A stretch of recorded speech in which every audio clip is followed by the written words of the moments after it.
Ya, kalau sense organ dia kan ada 5, mata, telinga, hidung, eh, lidah sama kulit. Nah, biasanya kalau kalau sense organ yang biasanya cuma fokus kedua, mata sama telinga. Kalau yang lainnya itu biasa cuma satu, aku cuma tambahan karena mata sama telinga yang paling banyak bagiannya tak.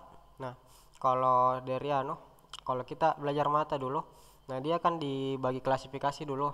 Nah, kalau sebentar kita lihat tampakan dari luar, ini tampakan dari dalam dulu. Nah, kalau tampakan dari dalam harus tahu klasifikasinya. Nah, kalau secara umum berdasarkan struktur penyusunnya dia dibagi 3. Yang paling luar dulu ini. Nah, lapisan kedua itu tunika fasciculosa.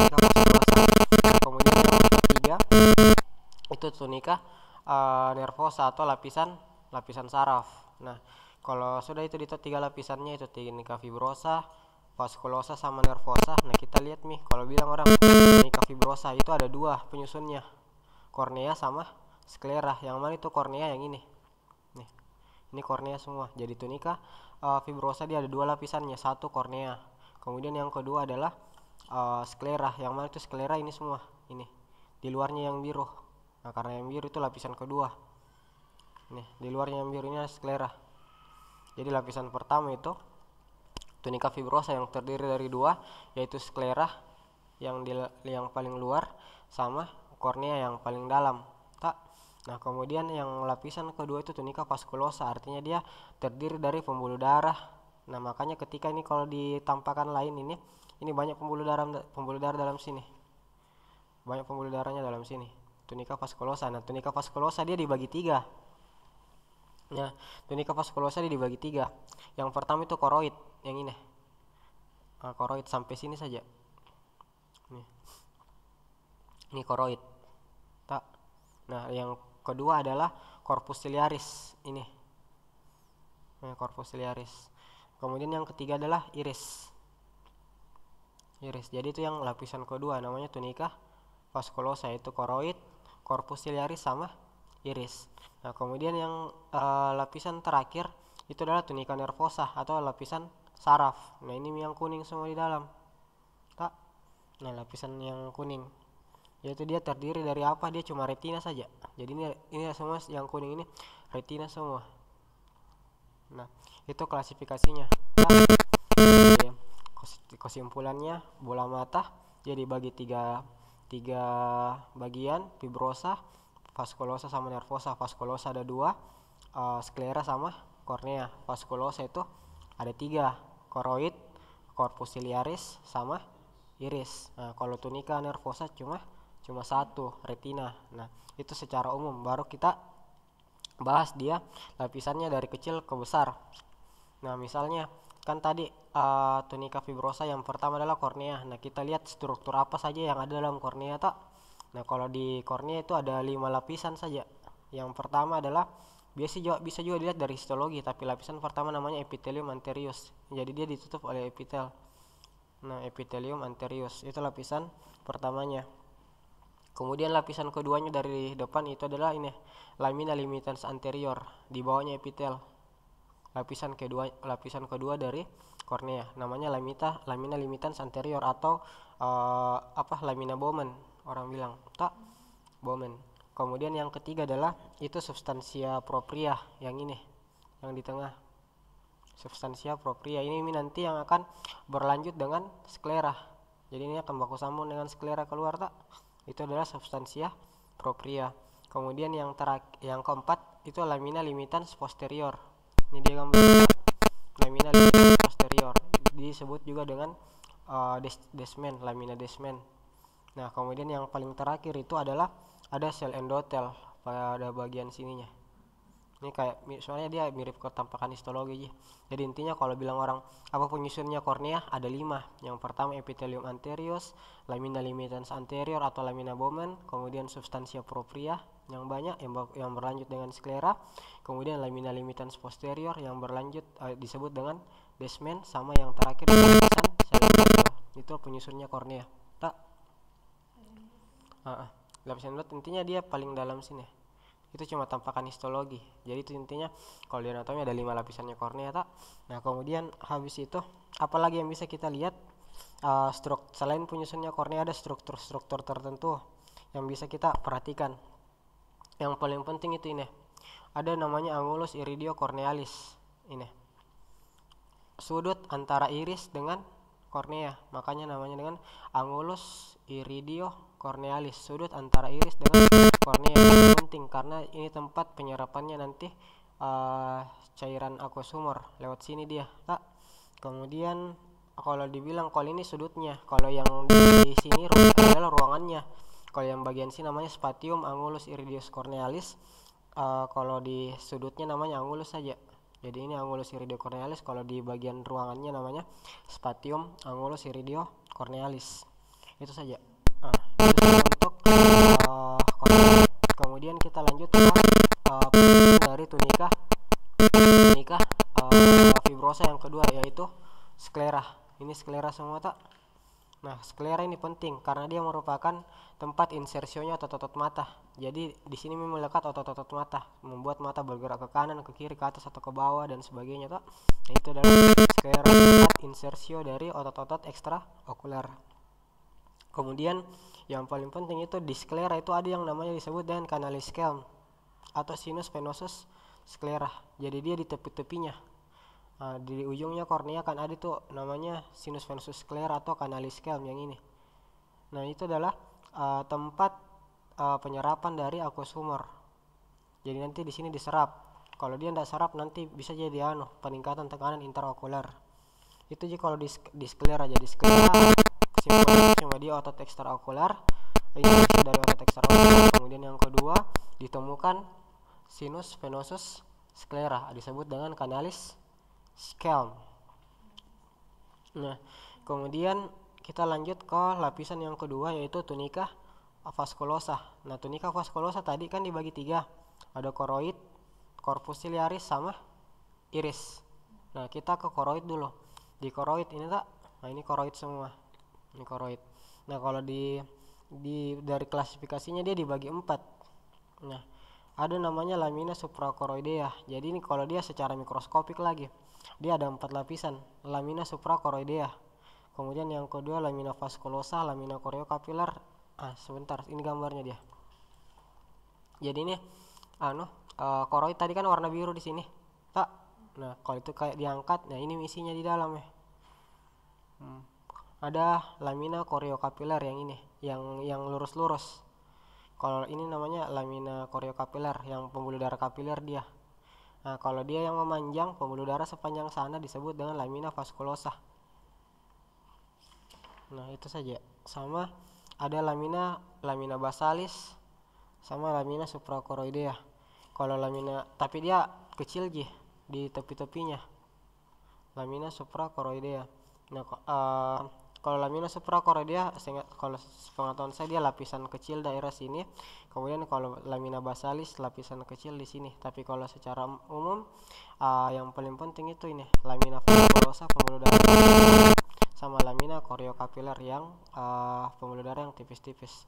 Kalau lamina supracoroidea yang dia bagian dalam, yang dia mengandung sel-sel pigmen. Kemudian lamina basalis yang mengandung sel-sel basal. Itu saja untuk koroid. Jadi kalau koroid dia seperti ini, terdiri dari 4 lapisan, lamina supracoroidea, lamina choriocapilar, lamina vasculosa sama lamina basalis. Dia sepanjang sepanjang sini. Nah kemudian kita masuk ke lapisan lapisan tunika vasculosa yang kedua. Tadi ada koroid, sekarang ada yang namanya yang kedua adalah corpus ciliaris. Nah corpus ciliaris itu cuma 3 saja yang harus kita ingat. Nah yang pertama adalah ada yang disebut dengan musculus ciliaris. Nah ini dia, ini musculus ciliaris. Jadi ini nanti otot-otot yang akan kontraksi yang membuat lensa itu apakah dia cembung atau cekung gitu. Nah di situ ada musculus ciliaris yang dia kontraksi. Nah dia musculus ciliaris ini ada 2, dia punya serat, ada yang fibrous circular sama merido, apa bacanya ini meridoinalis. Nah, dia cuma bentuk seratnya, tapi kalau penyusunnya corpus ciliaris yang pertama ada musculus ciliaris. Kemudian yang kedua ada kalau yang apa namanya? Ada namanya di sini processus ciliaris. Nah, processus ciliaris itu cari gambar lain kalau ada processus ciliaris. Oh, ini dia. Nah, ini yang kita perbesar corpus ciliaris tak. Nah, ini musculus ciliaris. Nah, di sini ada namanya processus ciliaris. Ini nanti akan sekresikan aqueous humor. Tak, aqueous humor cairan processus ciliaris. Sama yang ketiga adalah ada zonula ciliaris. Ini dia kayak jaring-jaring gitu yang menghubungkan dia ke lensa. Tak, adalah ciliaris. Jadi kalau bilang penyusunnya corpus ciliaris ada 3, yaitu musculus ciliaris, ada 2 pars, ada fibra circular sama meridionalis, kemudian ada processus ciliaris, kemudian yang ketiga adalah sonula ciliaris. Adapun fungsinya masih sama. Kalau ini kontraksi, ini untuk produksi aqueous humor. Kalau ini dia kayak tali begitu yang menghubungkan musculus ini dengan lensa. Dia kayak menarik lensa begitu. Kan lensa di sini yang mengatur banyak sedikitnya cahaya. Jadi itu penyusunnya corpus ciliar. Kemudian masuk kita ke bagian berikutnya, penyusun ketiganya tunica vasculosa, yaitu iris. Yang mana iris? Ini iris tak, yang di dalam. Ini iris. Iris ini yang membantu lensa tak, yang mengatur banyak cahaya masuk. Iris ini di tengah-tengahnya itu ada ruangan tak, disebut dengan pupil. Nah, ini nanti ada orang yang irisnya mengecil, berarti membesar pupilnya. Tak, karena di sini pupil adalah ruangan yang dibentuk antara iris. Di sini pupil, di depannya lensa tak. Nah, kemudian yang kedua ada namanya kamera oculi anterior, kamera oculi posterior. Nah, ini ruangan juga. Jadi kalau ruangan dia di depannya iris, ini kan iris semua. Tak. Nah, ruangan di depannya iris namanya kamera oculi anterior. Kalau yang di sininya iris pupil, kalau di belakangnya iris kamera oculi posterior. Tak? Hah? Jadi kamera oculi anterior yang ini pupil, ini kamera oculi posterior. Yang ini ruangan yang di sini. Ini kamera oculi anterior, ini pupil. Kemudian apa yang kita perhatikan di iris? Di iris itu ada 2 jenis otot. Ada sphincter pupil sama dilatator pupil. Ada gambarnya kayak yang bagus. Oh, ini.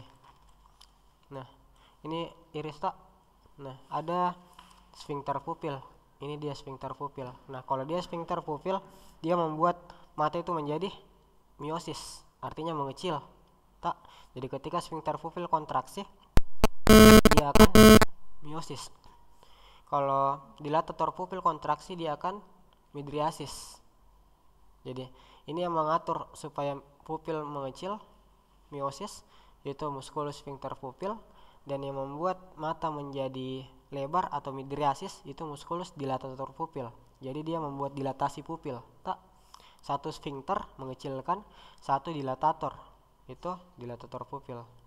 Nah, kemudian itu saja. Yang penting itu fungsinya. Ada yang jadi fungsi ini dia diatur sama sistem saraf otonom, simpatis sama parasimpatis. Yang apa yang miosis, simpatis, parasimpatis. Kalau miosis dia berarti mengecil, itu parasimpatis. Nah, jadi kalau miosis dia parasimpatis, kalau midriasis itu simpatis. Jadi kalau orang frightened, takut, nah matanya itu midriasis, melebar. Nah, tapi kalau santai saja matanya mengecil atau miosis. Jadi parasimpatis itu miosis, simpatis itu midriasis. Jadi kalau analoginya begini, parasimpatis terus musculus sphincter pupil, miosis. Simpatis, musculus dilatator pupil, midriasis. Itu je lapisan yang kedua tunica vasculosa, yaitu bagian iris. Kemudian kita lanjut lagi yang di dalam. Tak, ada tunica nervosa. Dia terdiri dari retina. Tak. Nah, kalau retina itu dia dibagi 3 pars. Nah, ini kan retina sama yang kuning tak. Nah, dia dibagi 3 pars. Kalau sampai dari sini nih, dari sini sampai keliling tak, sampai sini, itu disebut pars optika. itu pars optica tak. Nah di daerah sini lagi ini kan masih ada lapisan kuning sini, ini juga. Nah itu pars ciliaris tak, pars ciliaris dari sini tak sampai sini, dari sini sampai sini. Kemudian yang lapisan ketiga itu pars iridica yang diiris. Jadi retina juga ada di iris itu. Jadi retina ada 3 pars: pars optica, ciliaris, iridica. Nah, jadi 3 pars. Kemudian ada yang penting juga, ini disebut dengan ora serrata. Ora serrata itu apa? Dia titik pembatas antara retina pars optica dengan pars ciliaris. Itu disebut dengan ora serrata. Kemudian apa lagi yang penting bisa kita lihat di bagian retina? Ini yang di belakang, yaitu makula lutea atau fovea centralis. Jadi ini tempat jatuhnya bayangan yang paling baik pada proses penglihatan.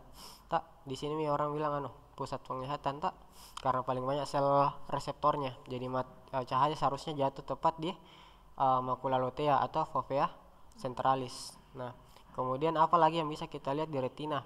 Yaitu ini discus nervus opticus. Nah, jadi ini bagian mata tak. Nah, di sini tempat keluar pembuluh darah, arteria centralis retina, kemudian keluar juga retinanya. Jadi di sini sumbernya tak. Nah, disebut dengan discus nervus opticus. Orang bilang juga biasa blind spot atau bintik buta. Kemudian apa lagi yang penting di di retina cuma itu. Kemudian itu 3 lapisan tak. Jadi lengkap tak penjelasan dari besar ke kecil, fibrosa, vaskulosa sama retina. Nah, kemudian ada lagi satu struktur yang besar yang belum kita bahas, yaitu lensa. Ini dia lensa. Lensa itu dia, saya cari gambar lain. Ini dia lensa. Nah, ini lensa yang dilihat dari depan, belakang, dari atas. Nah, ini dia penyusunnya. Nah, lensa atau lentis. Nah, paling luarnya dia disebut dengan kapsula lentis ini. Nah, ada kapsula lentis namanya tak, kapsula lentis. Nah, di dalamnya kapsula lentis ada namanya substansia lentis. Substansia berarti isinya. Kalau kapsul artinya pembungkusnya. Jadi kapsula lentis pembungkus, substansia lentis isinya. Apa itu isinya? Ada 2. Yang paling dalam namanya nukleus. Nah, yang paling luar namanya korteks. Jadi ini nukleus lentis, ini korteks lentis. Yang putih nih korteks. Nah, kalau nukleus yang di dalam, nukleus lentis, korteks lentis. Nah, kalau yang paling luar kapsula lentis. Nah, antara nukleus sama korteks disebut dengan substansia lentis. Kemudian apa lagi? Dia bentuknya apa? Biconvex. Jadi dua-duanya cembung. Tak, biconvex. Satu convex, 2 convex, makanya namanya biconvex. Kemudian lapisannya sudah, bentuknya sudah. Kemudian prinsipnya bahwa semakin cembung itu lensa, maka dia semakin akomodasi. Semakin cembung dia, maka dia semakin akomodasi. Nah, kemudian apa lagi yang belum kita bahas? Nah, di situ di yang berikutnya itu ini, yaitu corpus vitreus. Jadi itu yang bagian besar di sini, yang bagian dalam, corpus vitreus. Dia merupakan massa gelatinosa. Nah, yang biasa menjaga bentuk mata tak, corpus vitreus. Kalau secara fungsi cuma itu, secara mekanik. Kemudian apa lagi? Nah, sebelum kita ke otot ekstraokuler, yang paling penting itu kita tahu bagaimana fisiologisnya aqueous humor. Intinya aqueous humor tadi tak, yang di sini tadi ada processus ciliaris. Nah, di situ tempat sekresinya aqueous humor tak. Nah, habis itu dia disekresikan. Nah, dia disekresikan ke mana? Ke kamera okuli posterior dulu tak, posterior dulu. Dari posterior terus dibawa ke lewat pupil dulu tak. Nah, pupil terus ke kamera okuli anterior. Nah, dari kamera okuli anterior dia dibawa ke sini, spatium angulus iridio cornealis. Sini tak, spatium angulus iridio cornealis. Nah, kemudian dia masuk nanti di trabecular meshwork. Dia ada suatu lapisan kecil di sini. Nah, dia nanti itu kayak pintu sebelum masuk ke sinus venosus sclera atau kanalis scalp. itu aliran aqueous yang normal, yang artinya dia disekresikan terus diserap juga di sini. Ketika tidak ada ketidakseimbangan antara sekresi dan absorpsi atau ada sumbatan, itu nanti yang akan menyebabkan peningkatan tekanan intraokular. Itu fisiologis dari aqueous humor. Kemudian kita lanjut ke berikutnya ke otot-otot ekstraokular. Otot-otot mata. Otot-otot mata itu ada, kalau mata dia ada 6. Tok, matanya, bola matanya tok. Kalau gambarnya ini ada, tapi yang bagusnya tengok. Oh ini. Iya. Ini otot-otot mata. Nah, kalau dia kan ada 6. Ya, ingat tadi prinsipnya. Otot-otot mata dia akan berinsersio di sklera, tidak mengganggu struktur lain, tapi dia akan berinsersio di sklera. Nah, otot mata dia kalau dari segi bentuknya dia dibagi dua, ada yang rectus, ada yang oblikus. Tak, ada yang lurus, ada yang miring. Tak, kalau rectus itu dibagi 4, ada, jadi rectusnya ada 4, ada rectus superior, tak, rectus lateral, rectus medial, sama rectus inferior. Nah, kalau oblikus cuma 2, oblikus superior saja sama oblikus inferior gitu. Nah, yang paling penting itu fungsinya. Tak, apa fungsinya ini ketika ini kontraksi, gerakan mata apa yang terjadi, terus dia dinervasi sama nervus apa. Nah, sebelum kita fungsi kita harus tahu nervusnya dulu. Nah, kalau prinsipnya nervusnya di mata ada rumusnya RL4 SO6 3. Jadi bilang saya gini,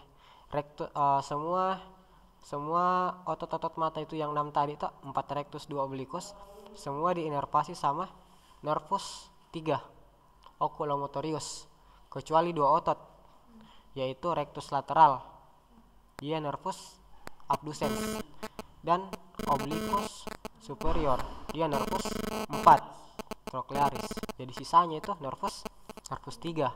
Apa semua itu berarti?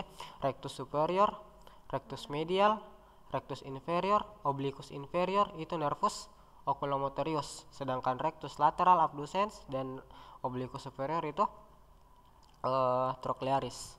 Itu dari segi nervusnya tak. Nah, kemudian lanjut ke fungsinya. Kalau fungsinya mata, tunggu, saya carikan gambarnya.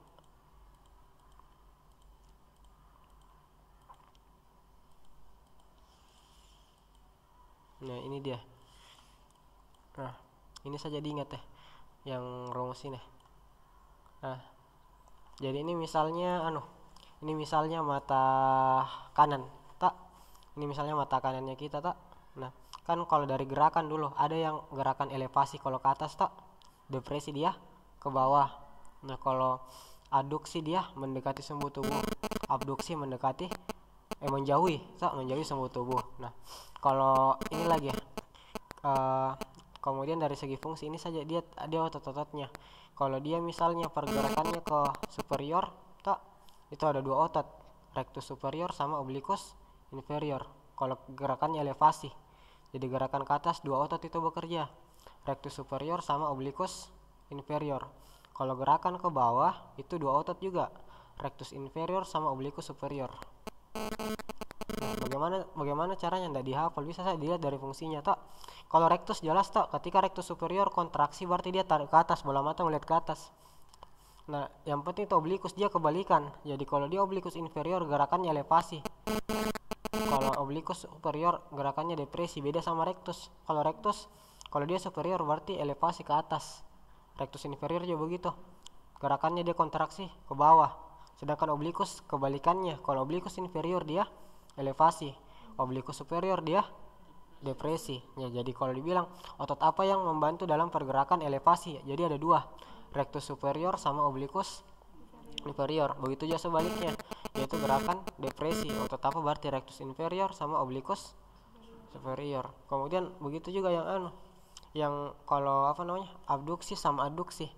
Nah, kalau dia abduksi artinya ke lateral, pasti itu kerja nyata dari sini, rectus lateral tak, sedangkan adduksi rectus medial. Itu saja, rectus lateral sama rectus medial. Di sini ada janunya fungsinya, tapi bisa dicek di Subota karena ini bahasa Jerman. absen, nah gitu nih. Kemudian lanjut, jadi kalau otot-otot ekstraokular ditok mi nervusnya apa, ditok mi ototnya apa, ditok kerjanya kemana tak. Bagaimana cara kerjanya ini saya diingat deh. Jadi rectus medial, rectus lateral, rectus superior, rectus inferior, oblikus. Nah kemudian apa lagi, kita masuk ke bagian berikutnya itu bagian mata yang luar. Kan bagian mata dalam sudah tak, jadi sekarang ke bagian mata yang bisa kita lihat dari luar. Nah kita lihat dulu yang namanya palpebra. Aduh macet bro, macet ki. Oke lanjut. Oke, palpebra. Mana palpebra itu?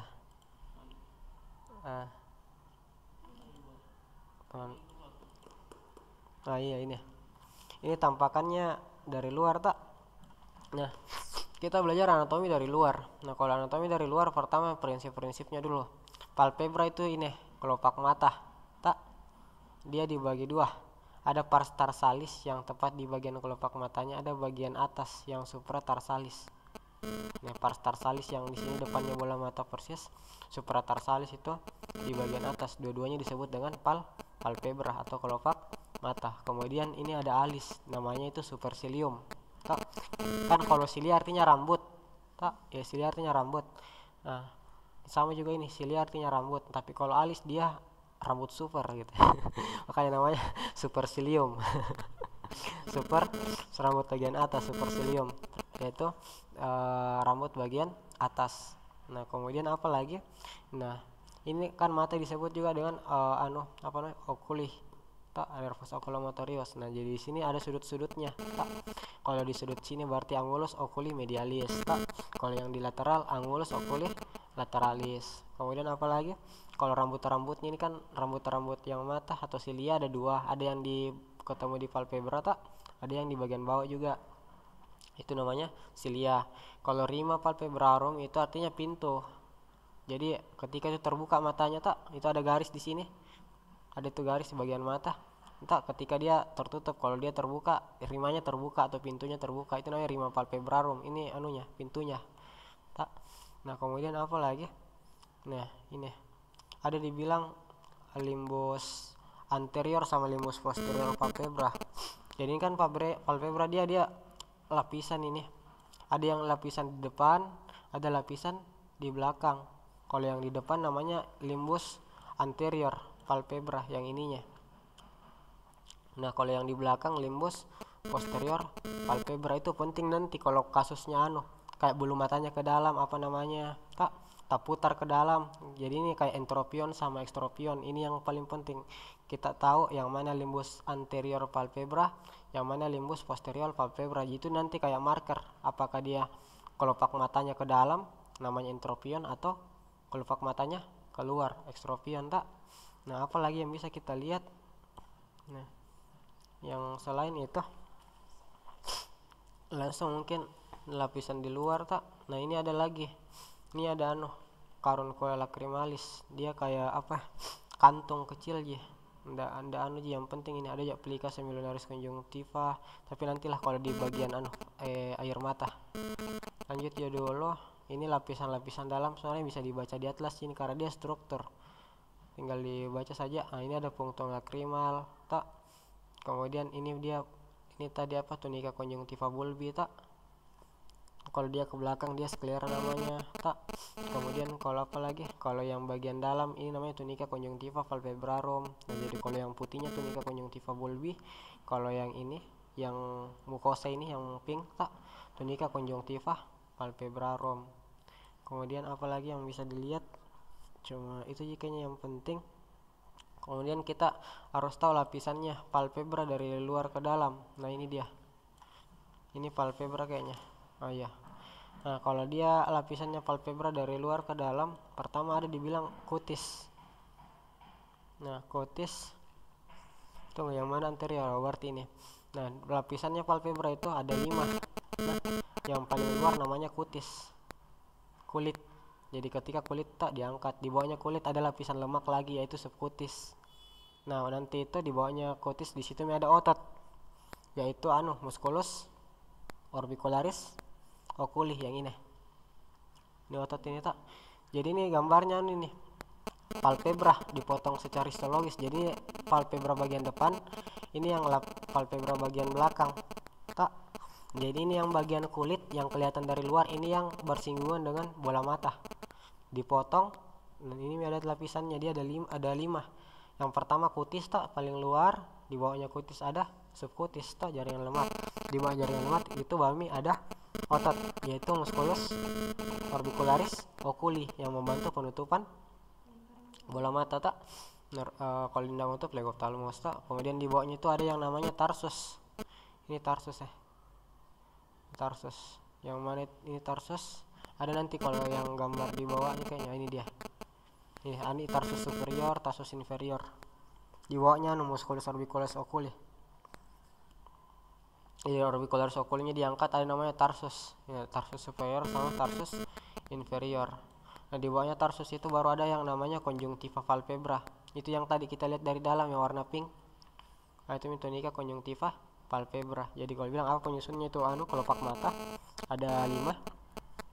Yang pertama kutis tak, di bawahnya kutis ada subkutis, kemudian ada ototnya orbicularis oculi, kemudian di bawahnya lagi ada tarsus tak superior sama inferior, kemudian yang paling dalam lapisan mukosa tunica conjunctiva palpebra. Nah nanti tunica conjunctiva palpebra ketemu sama tunica conjunctiva bulbi yang di bola mata. Nah ini juga ada yang namanya glandula tarsalis. Nah glandula tarsalis itu disebut dengan meibom. Ini dia di dekatnya tarsus. Ini dia yang pink itu yang bulat-bulat tak, glandula tarsalis atau kelenjar meibom. Nah ketika ini radang namanya apa? Hordeolum interna. Ketika dia jadi kronis baru jadi kalazion. Yuka.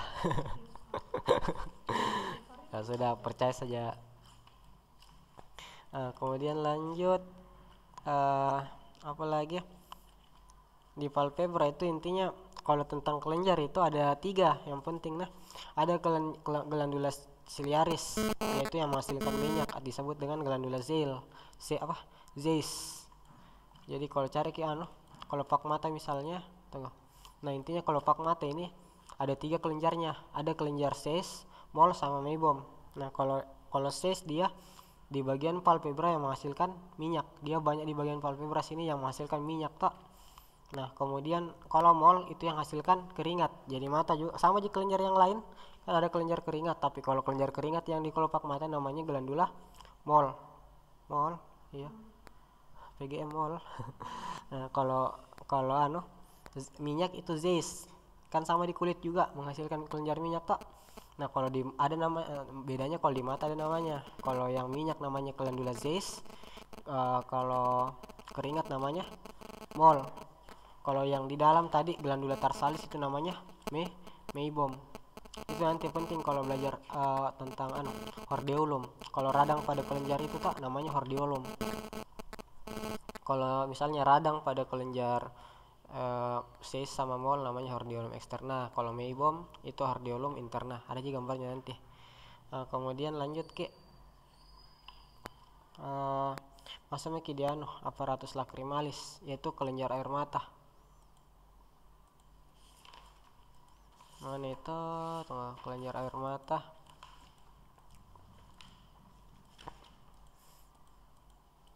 Nah intinya ada glandula lacrimalis tunggu. Yang mana di sini?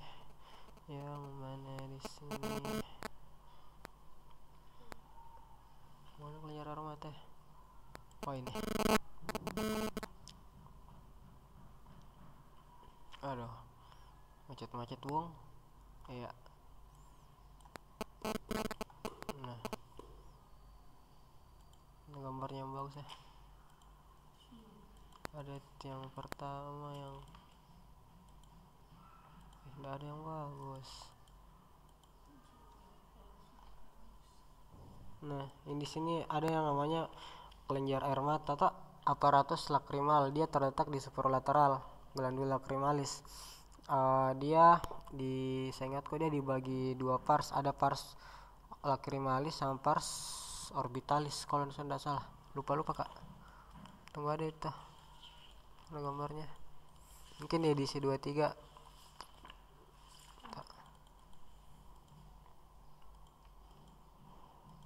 Mana biar jo. Nah intinya dia kan di sini, ini anunya di sini kan dia superolateral, artinya tempatnya kelenjar air mata di sini glandula lacrimalis. Nah nanti dia disekresikan keluar lewat sini, ductus excretori. Jadi di sini tempatnya membasahi bola mata. Jadi cairan air mata itu dia akan basahi bola mata sampai sini. Nanti dia seharusnya dia akan diserap di sini di plica semilunaris conjunctiva. Kalau saya tidak salah dia ada dua, superior sama inferior. Gambarnya lagi yang lain. Nah ini dia sini punctum lacrimalis atau papilla lacrimalis, tak ada superior ada inferior, nanti diserap di situ. Nah ketika misalnya tinggi sekali sekresinya terus penyerapannya kurang, makanya air mata keluar lewat sini, tak menangis nih orang. Nah itu seharusnya dia diserap di punctum lacrimal tak.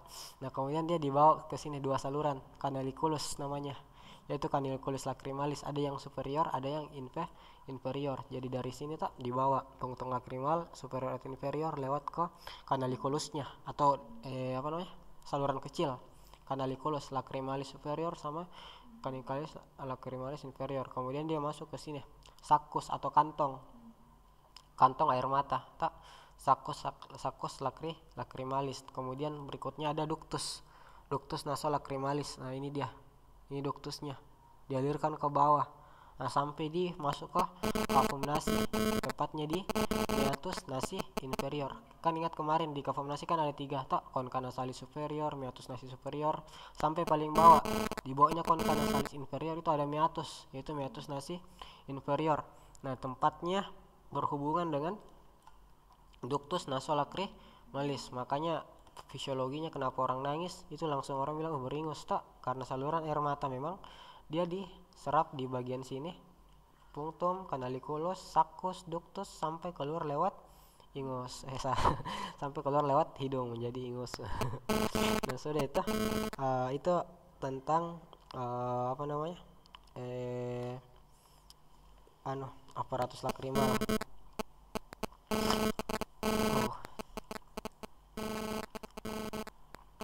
Kemudian kita ke pembuluh darahnya pembuluh darahnya mata. Tak mana gambarnya deh. Nah kalau pembuluh darahnya mata ada sini kah gambarnya?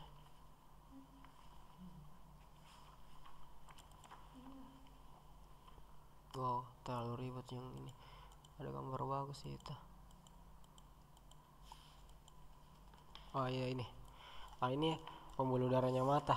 Jadi kalau dia mata, intinya pertama pembuluh darahnya dia berasal dari arteri optalmika.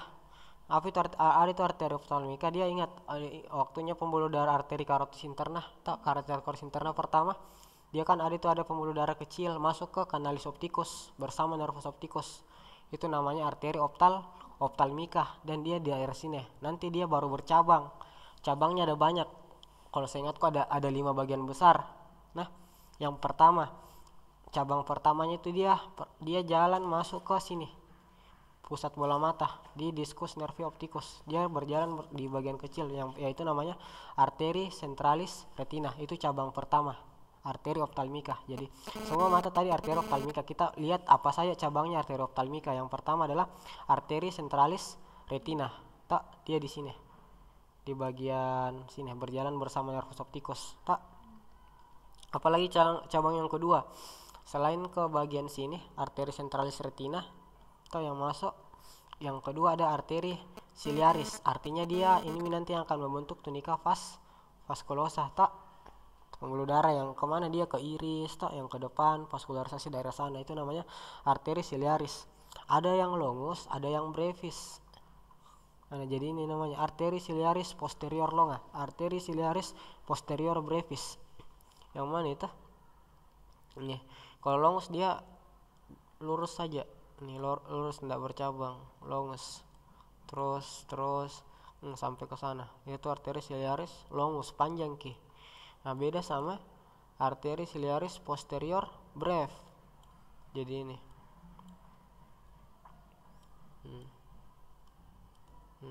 Tak. Itu arteri ciliaris posterior breve.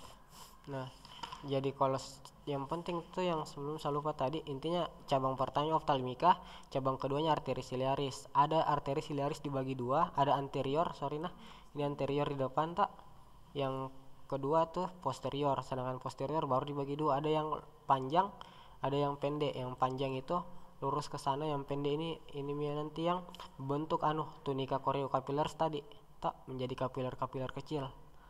Tak. Nah, sudah itu cabang keduanya oftalmika, jadi centralis retina, arteri ciliaris. Apalagi ada arteri lacrimalis. Jadi dia ke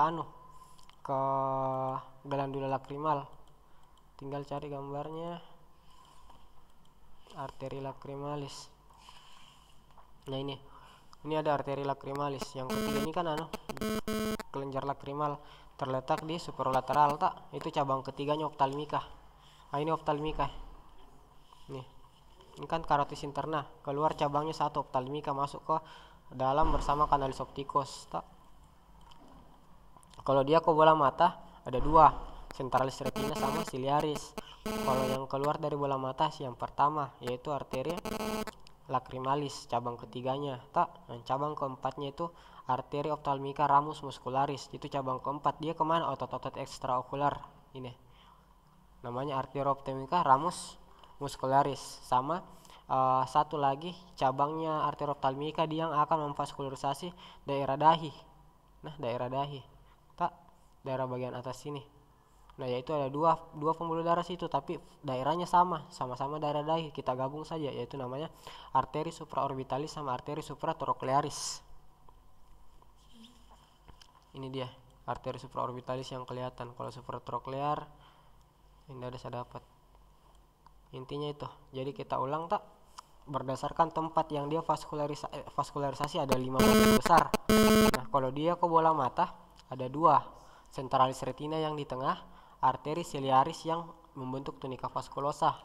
Nah, kemudian yang ketiga arteri lacrimalis yang ke kelenjar air mata. Kemudian yang keempat ke otot-otot ekstraokular, arteri oftalmika rami muscularis tak.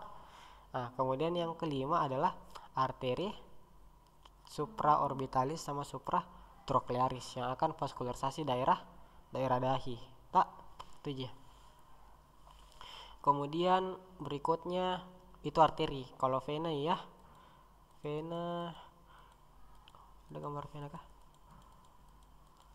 Vena